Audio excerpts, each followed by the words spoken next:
கேரளாவில் சிலந்தி ஆற்றின் குறுக்கே கேரள அரசு தடுப்பணை கட்டும் திட்டம் இருப்பதால் இதற்கு அதிமுக பொதுச் செயலாளர் எடப்பாடி பழனிசாமி கண்டனம் தெரிவித்திருக்கிறார்.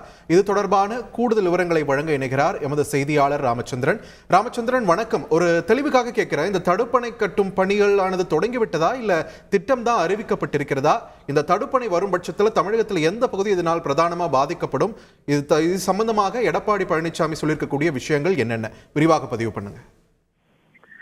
வணக்கம் பார்த்திபன். எதிர்க்கட்சி தலைவரும் அதிமுக பொதுச் செயலாளருமான திரு எடப்பாடி பழனிசாமி ஒரு பக்க அறிக்கையை வெளியிட்டுள்ளார்.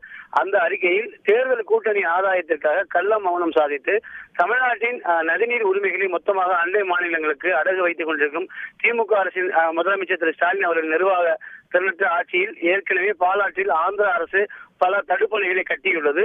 மேலும் மேகதாதுவில் காவேரியின் குறுக்கே கர்நாடக அரசு அணை கட்ட முயற்சித்து வருகிறது. இந்த நிலையில் கேரளா மாநிலம் இடுக்கி மாவட்டத்தில் உள்ள பெருகுடா பகுதியில் சிலந்தி ஆற்றின் குறுக்கே தடுப்பணை கட்டுவதன் மூலமாக அமராவதி அணைக்கு வரக்கூடிய நீரை தடுக்கும் கேரளா கம்யூனிஸ்ட் அரசின் முயற்சிக்கு எனது கடும் கண்டனத்தை தெரிவித்துக் கொள்கிறேன். இனியாவது திமுக அரசின் முதலமைச்சர் திரு ஸ்டாலின் தூக்கத்திலிருந்து விடுபட்டு தமிழகத்தின் உரிமைகளை நிலைநாட்ட உடனடியாக சட்ட ரீதியான நடவடிக்கைகளை மேற்கொள்ள வேண்டும் என வலியுறுத்துவதாகவும் திரு எடப்பாடி பழனிசாமி அறிக்கையின் வாயிலாக தெரிவித்துள்ளார்.